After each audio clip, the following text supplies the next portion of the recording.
Grammy-nominated Japanese-American violinist Midori is a visionary artist, activist, and educator.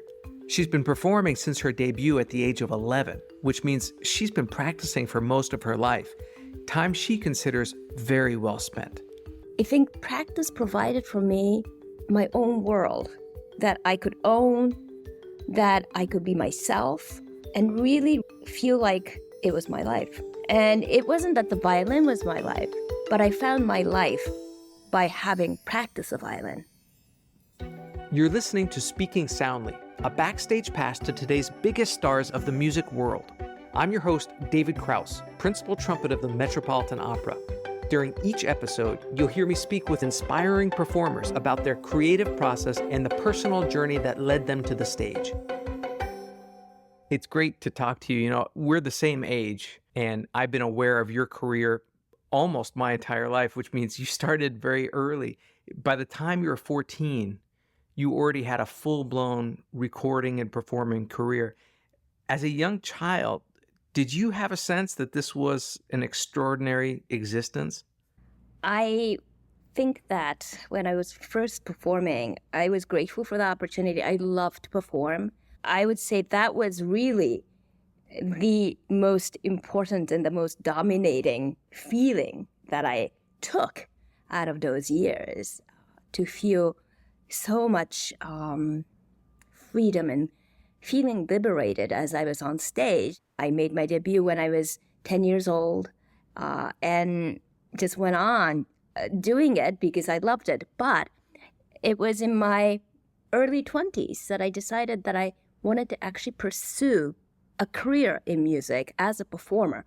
And at that point, I became much more conscious of the responsibilities of being on stage, performing, preparing, rehearsing, the professional side of things. So, that's a decision that I made consciously. I was performing, but to pursue it as a career was a conscious decision that I made. And I'm extremely glad that I have taken that decision. Right. And in taking the responsibility for your own career, going from a child performer essentially being told what to do to taking the responsibility for yourself, did that change music making for you at all? Did that change what performance felt like? I think in terms of the music making, it didn't make a difference. I've always loved it. I love it still. I love that stepping out onto the stage. The whole thing about being backstage, being in the dressing room, that's where my life is. And that hasn't changed, but it's all the other things that come with it, the responsibilities, communication, correspondences, how I actually utilize music and these opportunities that I'm given to further my cause. This was very important, and it is actually still very important. And the ability that the music has, the capacity the music has to bring people together, and also to me now to give me access to people. This is for me what makes my career so rewarding, interesting, for which I'm grateful. Since you started so young and were so successful early, you've always had a life in music. At what point along the way did the importance of music in terms of the connection with people that you're talking about, when did that reveal itself to you as a child? It's not something that overnight I came to realize. It's an evolution. It's a combination of many things. It's experiences, it's environment, it's what I've seen, what I've heard, what I've observed, what I was told, role models, family influences. And I don't particularly come from a musical family.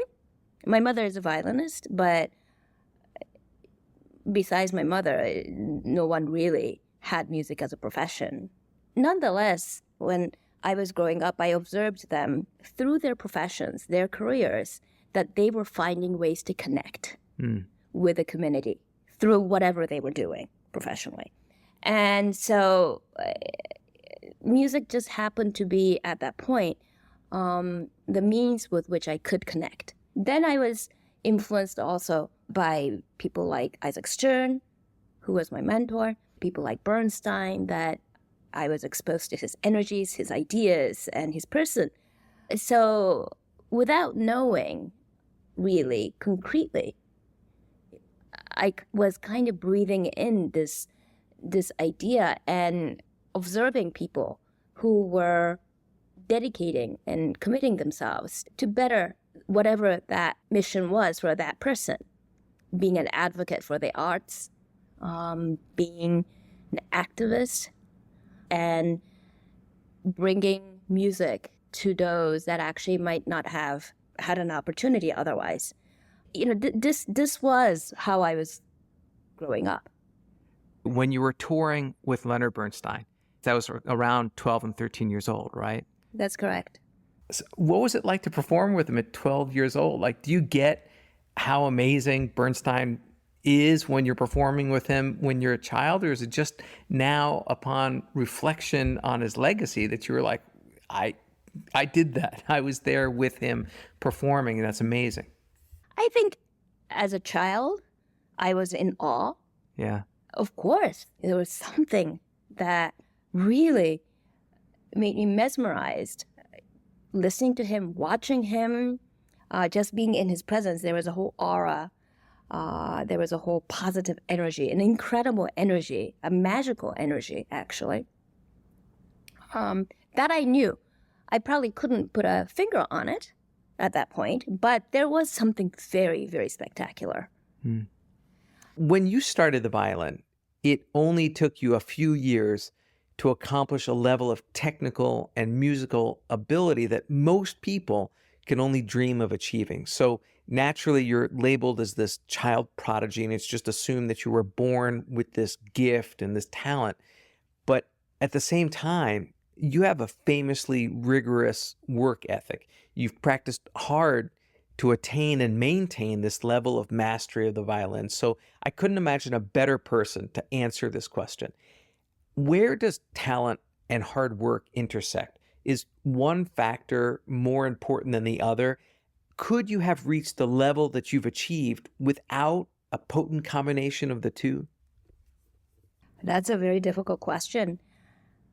I once heard somebody say that having that curiosity, having that discipline, having that desire to want to spend that much time to practice and to excel on that particular art or instrument is also part of that talent. It's a talent in itself. It's a quote. It's not what I said. I'm not I'm not the person saying it, but it's interesting, and I think there's a lot of truth in it, in that. I actually always love to practice, and again, at that point when I was practicing, I don't think I would have explained it that way. I don't think I would have known how to explain it, but I think practice provided for me my own world that I could own, that I could be myself, that I can discover myself and really, really feel like it was my life. And it wasn't that the violin was my life, but I found my life by having practiced the violin because it was my own.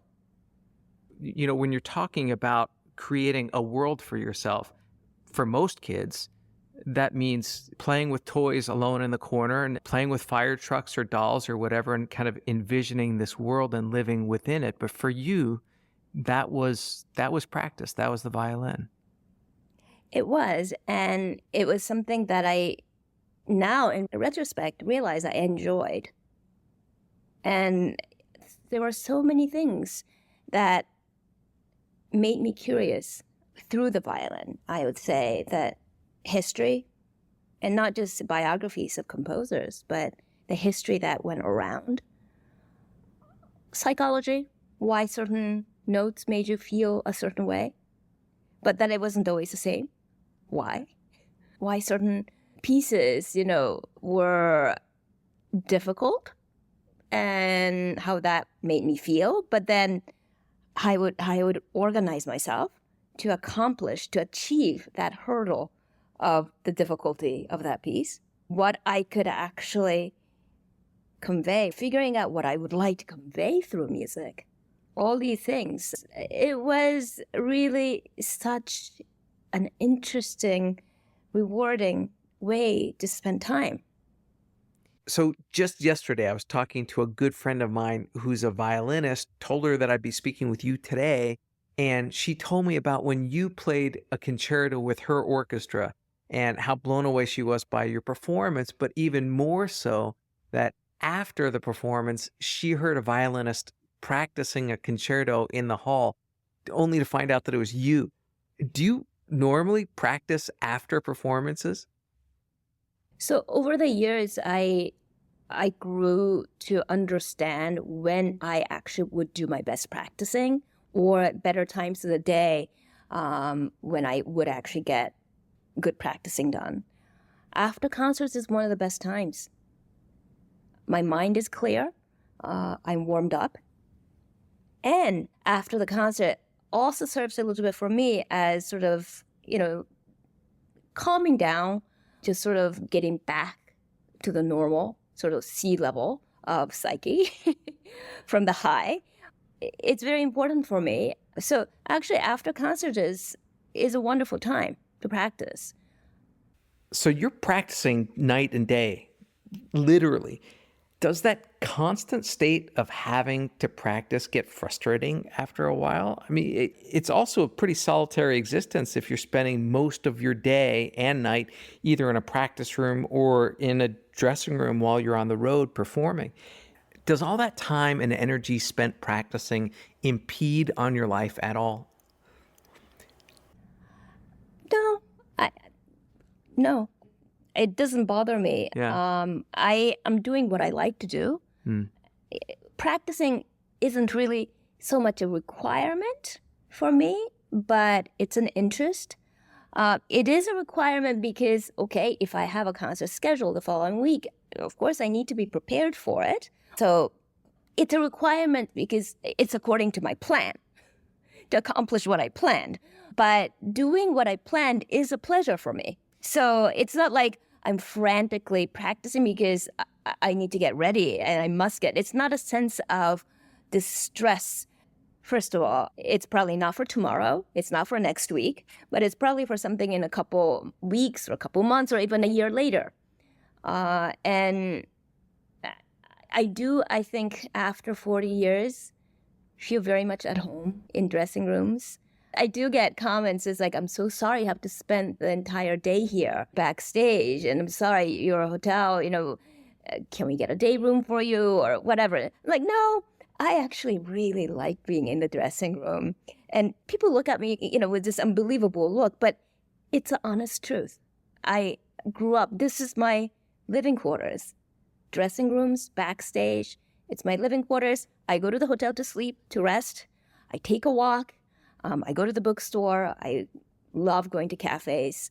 But it's all from the base that I have in the dressing room.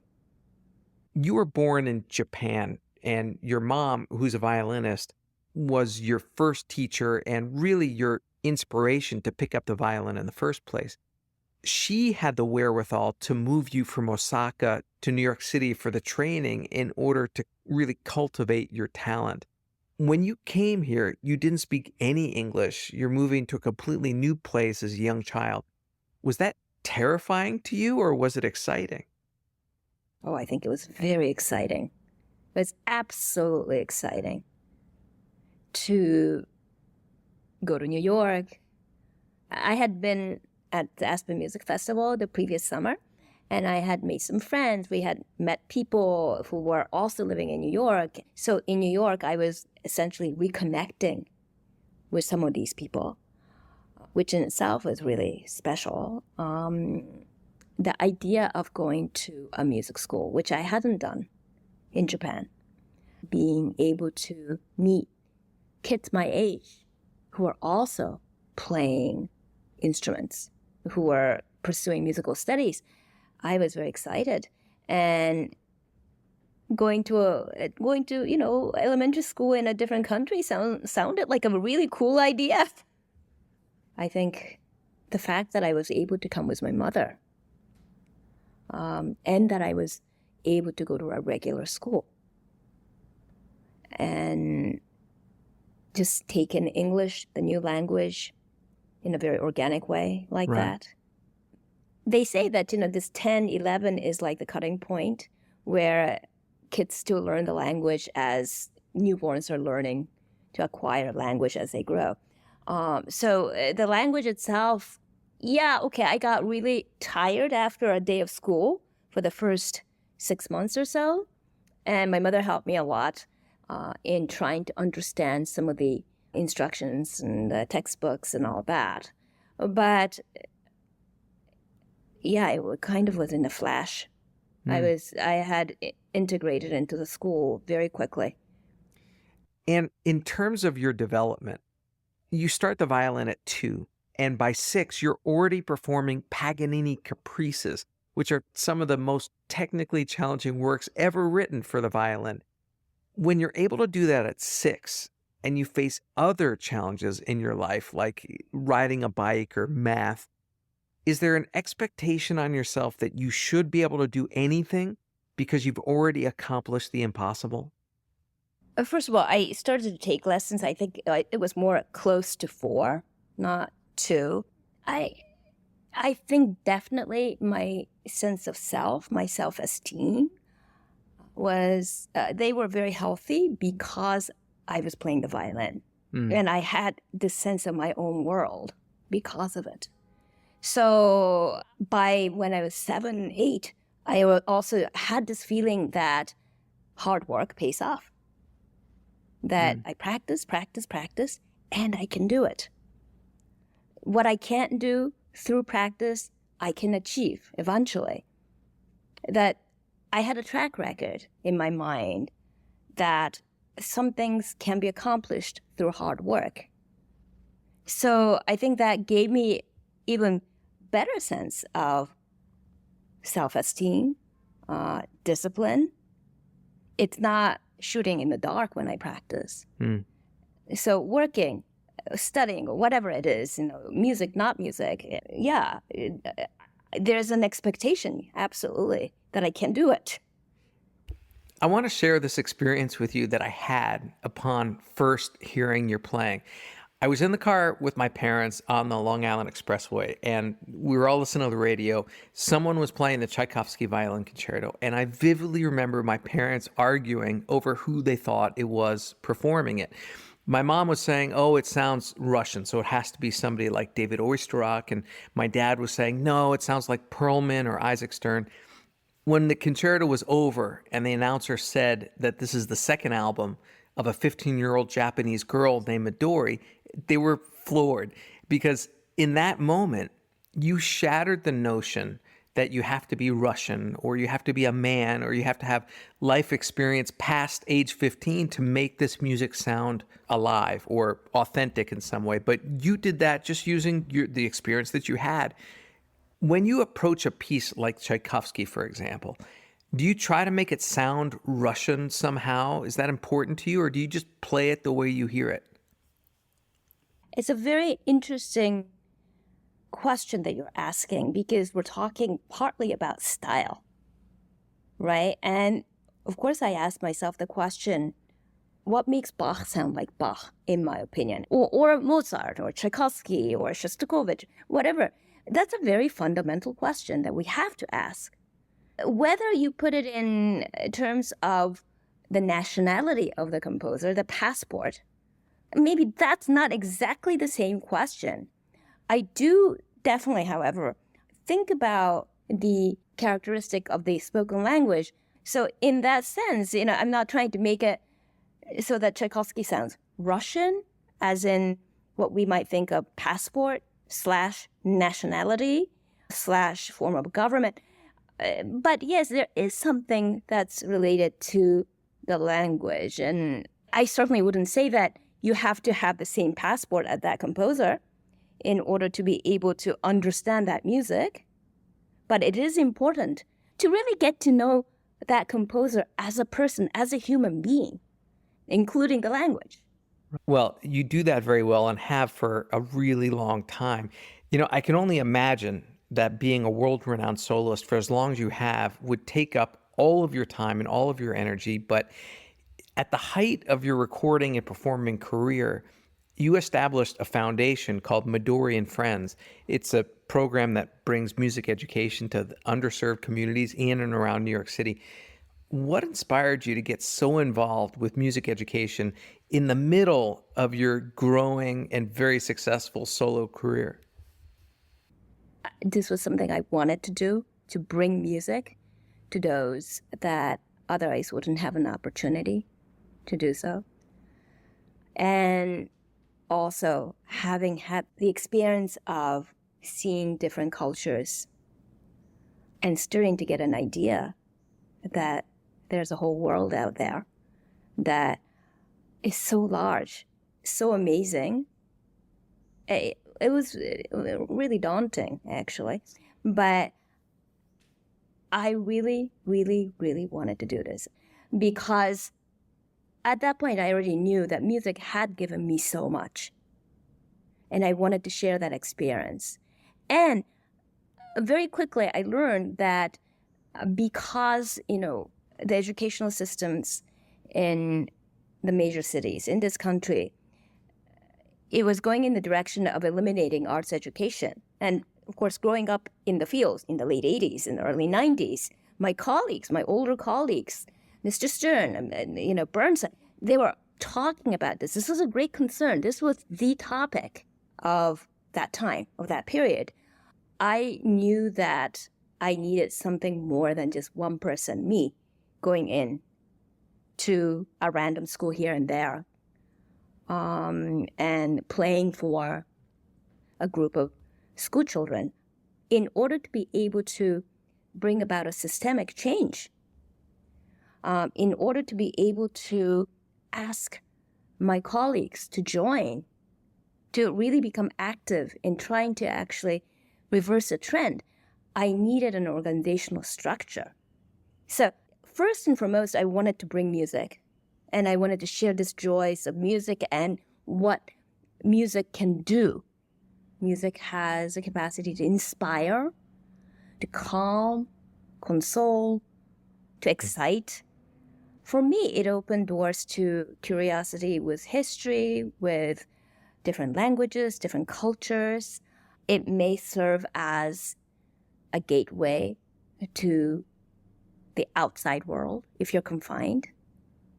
And those are just some of the things that music has done to me. But also, I'm not talking through Midori and Friends just about classical music.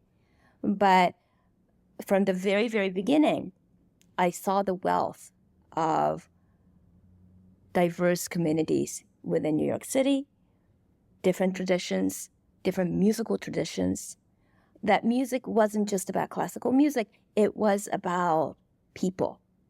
And when we learn about different cultures and about different traditions, we start to actually ask questions about our own culture, why we think the way we do, and why we react sometimes the way we do. And to really understand that the diversity that offers wealth and richness in this world. One thing I see that makes me a little proud, perhaps, is that so many of the younger musicians now have really taken this activity, this work that they can be doing in community engagement as something so important that they've realized how important, how rewarding, how precious this is. I hope you enjoyed this episode of Speaking Soundly. If you like what you heard, please tell your friends about it. Spread the word. Be sure to follow, rate us, and leave a review wherever you get your podcasts. To keep up on future episodes, follow us on Instagram at SpeakingSNDLY and visit our website, artfulnarrativesmedia.com. Tune in next week as we hear another inspiring artist speaking soundly.